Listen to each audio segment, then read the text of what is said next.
Ya, assalamualaikum warahmatullahi wabarakatuh. Oke, teman-teman, kali ini saya tidak review, cuman saya akan menanggapi apakah untuk review sudah mendapatkan izin. Nah, begini ya, seperti komen yang ini ya. Oke, saya jelaskan di sini. Saya jelaskan biar kalian paham yang membuat yang maksudnya yang komen di kolom komentar ini ya. Begini, review itu apa sih ya? Di sini kan ada produsen selaku pemprodusen ini yang memproduksi barang-barang ini, dan konsumen. Saya di sini sebagai konsumen, artinya pembeli. Nah, review itu apa? Review itu tinjauan ya, bisa dikatakan ulasan atau komentar yang isinya itu ya berupa pendapat atau tanggapan. Nah, di saat saya memberikan review, maka berlaku Undang-Undang Perlindungan Konsumen ya. Ya, Undang-Undang Perlindungan Konsumen yang menaungi saya itu apa? Kalian baca Undang-Undang Perlindungan Konsumen pasal 4 huruf D seperti ini ya. Atau kalian googling aja Undang-Undang Konsumen, Perlindungan Konsumen pasal 4 huruf D.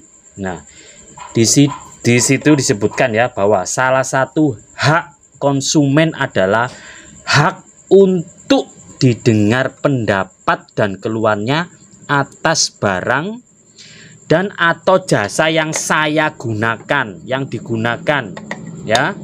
Nih, jadi di saat saya membeli ini, aduh, ono truk liwat rek, anjir. Di saat saya membeli suatu produk, saya beli ini, maka berlaku Undang-Undang Perlindungan Konsumen pasal 4. Pembeli berhak mendengar keluhan saya ya, paham teman-teman ya. Dan saya mempunyai hak untuk didengar pendapat saya atau keluhan saya mengenai produk ini dalam bentuk review. Jadi saya tidak memerlukan izin apapun ketika saya mereview sebuah produk kalau menurut Undang-Undang Perlindungan Konsumen, karena saya mempunyai hak untuk didengar pendapat dan keluhan saya. Oke, paham ya? Ini saya sebagai konsumen. Oke, kemudian untuk penjual atau lebih tepatnya produsen atau dari sisi produsennya, ini berlaku juga pasal 7 dari Undang-Undang Perlindungan Konsumen. Kalian lihat ini. Lihat ini. Ya. Pasal 7 huruf E Undang-Undang Perlindungan Konsumen menyatakan ya, pelaku usaha yaitu produsen. Misalkan saya beli barang ini, produsennya itu wajib memberi kesempatan kepada konsumen untuk menguji atau mencoba barang atau jasa serta memberi jaminan atau garansi atau barang yang diperdagangkan. Nah, sekarang saya jelaskan. Produsen wajib memberi kesempatan pada konsumen untuk menguji. Nah, di sini saya uji, sudah saya review ya. Dan serta memberikan jaminan.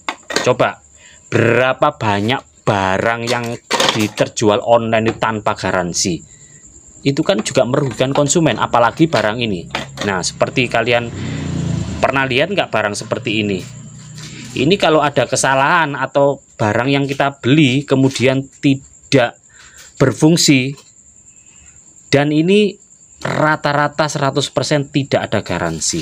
Kita mau minta garansi kemana ketika kita beli kemudian dalam keadaan mati atau rusak? Kita klaim garansi ke penjualnya, dibilangnya barang import. Barang import dari Cina. Alasan penjual, saya hanya menjual, saya tidak gini-gini bla bla bla bla bla. Nah, perlindungan konsumen jelas tidak ada, dan itu berdampak langsung merugikan konsumen. Bahkan saya pernah membaca review-review produk itu ya, ketika beli suatu produk tidak bunyi sama sekali, beli yang kedua lagi tidak bunyi sama sekali. Nah, itu juga merugikan konsumen ya, paham ya. Kemudian di review yang saya berikan pasti berpengaruh signifikan buat produsen ya, sehingga review yang saya berikan dapat ya bisa menjadi hal penting bagi produsen karena bisa menambah kepercayaan pada produsen juga. Bahkan ya teman-teman ya, buat yang komen itu juga ya, jika pendapat atau ulasan yang saya berikan ada kekurangan atau bersifat negatif, produsen dapat menjadikannya sebagai evaluasi, sebagai bahan pengembangan produk. Nah, misalkan saya beli produk dari Tunersis, dari Ranik. Oh, ini misalkan hybrid Tunersis ini kekurangannya ada pada bas. Dan kemudian banyak juga konsumen yang menyatakan rata-rata kekurangannya pada basnya masih kurang. Nah, buat ini produk platinum, misalkan platinum. Nah, platinum atau produk Ranik atau produsen elektronik ya jangan diem-diem baik. Coba perbaiki kualitas komponennya dengan mendengarkan atau melihat keluhan-keluhan dari reviewer yang ada di YouTube. Karena selama ini coba kalian lihat penjualan di online itu, misalkan platinum atau Ranik atau Tunersis, OCL 506 laku 100 biji laku, kita kan bisa lihat lakunya berapa, itu kali berapa toko. Dan selama saya mereview barang-barang elektronik ini tidak pernah satu atau yang saya ketahui produsen-produsen dari kit-kit ini yang bersedia untuk memperbaiki produknya. Padahal sudah puluhan ribu produk itu terjual ke masyarakat, apalagi produk-produk import seperti ini. Kalau kita beli kemudian mati, apalagi khusus pemula yang tidak tahu cara memperbaikinya, sudah rugi. Yang disalahkan siapa? Nah, kemudian untuk mereview sebuah produk tentu saya juga tidak lepas dari sebuah etika ya. Nggak mungkin saya menggunakan, jadi menghindari review itu kata-kata yang kurang pantas atau yang bagaimana, dan review jujur apa adanya. Selama review tersebut sesuai dengan fakta yang saya lakukan, maka review saya bisa tidak dikatakan mencemarkan nama baik ya, karena saya sudah melampirkan bukti video apapun ya. Kemudian yang perlu digarisbawahi di sini ya, ada review yang negatif. Pertanyaannya, review negatif apakah termasuk pencemaran nama baik? Nah, sekarang kalau sudah menyangkut pencemaran nama baik ya, itu masuk pada Undang-Undang ITE ya. Nih, ini contohnya Undang-Undang ITE pasal 27 ayat 3. Setiap orang dengan sengaja tanpa hak mendistribusikan atau mentransmisikan bla bla bla bla bla bla muatan penghinaan dan pencemaran nama baik ya. Pengertian penghinaan atau pencemaran nama baik di sini misalkan nih, saya membandingkan produk A dengan produk B. Misalkan saya mereviewnya, jangan pilih barang ini bangtit, ini jantit, ini tidak lebih baik dari ini, jangan beli ini, beli ini menyebabkan kanker gini lah. Nah, saya bisa dituntut pencemaran nama baik. Nah, kemudian dari berbagai pasal-pasal tersebut ya, ini saya berbicara, bukan saya yang ngomong ya, tapi ahli hukum dalam sebuah produk ya. Jadi berpendapat berdasarkan Undang-Undang ITE bahwa hukum review produk yang berupa penilaian atau pendapat produk atau jasa tidak termasuk delik penghinaan atau pencemaran nama baik. Ya, jadi misalkan saya mereview produk ini, ada kekurangannya saya sebutkan, ada kelebihannya saya sebutkan, dan kelebihan dan kekurangannya itu meskipun dianggap sebagai hal yang negatif, tapi selama dalam review ini tidak termasuk kategori pencemaran nama baik. Dan untuk izin, apakah harus izin terlebih dahulu? Ya tentunya tidak diperlukan izin, karena secara logika menurut saya ketika produk ini dipasarkan untuk umum, dijual untuk umum, adalah hak konsumen untuk, yaitu tadi, memberikan penilaian, memberikan keluhan dan sebagainya, dan produsen wajib untuk mendengarkan.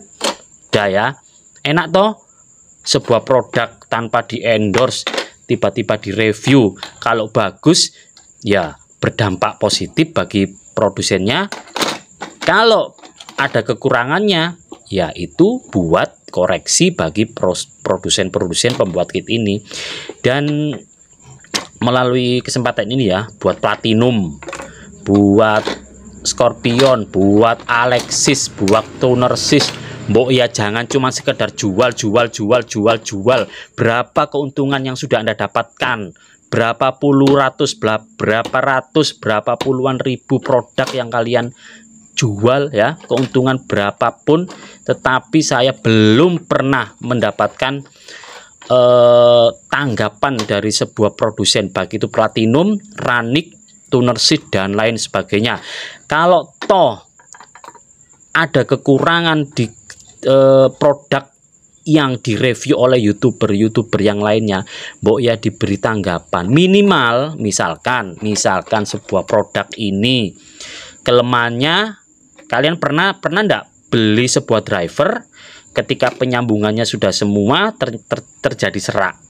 Nah, karena apa? Karena ada kualitas komponen yang tidak atau kurang bagus. Nah, di situ saya rasa produk-produk yang terjual itu rata-rata tidak ada perubahan sama sekali. Yang dijual melulu itu aja. Maksud saya seperti ini. Misalkan Platinum DMS 616 ini kekurangannya misalkan ada pada bassnya yang kurang menonjok. Nah, dari hasil review tersebut pihak Platinum kan bisa menindaklanjuti ya. Oh, barangku ini ternyata dari hasil beberapa review kekurangan pada ini, keluarkan DMS 616 versi baru. Nah, misalkan ini DMS 616 gitu kan. Aduh, tapi terkadang orang itu ya tinggal enaknya sendiri, jual. Ketika ada masukan kekurangan, selama ini tidak ada yang menggubrisnya. Oke, kalau mau membuat sebuah produk, please tolong perhatikan review-review yang ada di channel YouTube sebagai masukan buat kalian. Tidak masalah kalian memproduksi barang mahal, sedikit mahal, tapi komponen bagus dan siap pakai, terutama untuk pemula. Karena banyak sekali ya produk-produk ketika beli kekurangan inilah, suara sember lah, apalah, tetapi tidak ada respon selama ini dari produsen kit driver ini. Oke, gitu aja. Kurang lebihnya saya mohon maaf. Terima kasih. Wassalamualaikum warahmatullahi wabarakatuh.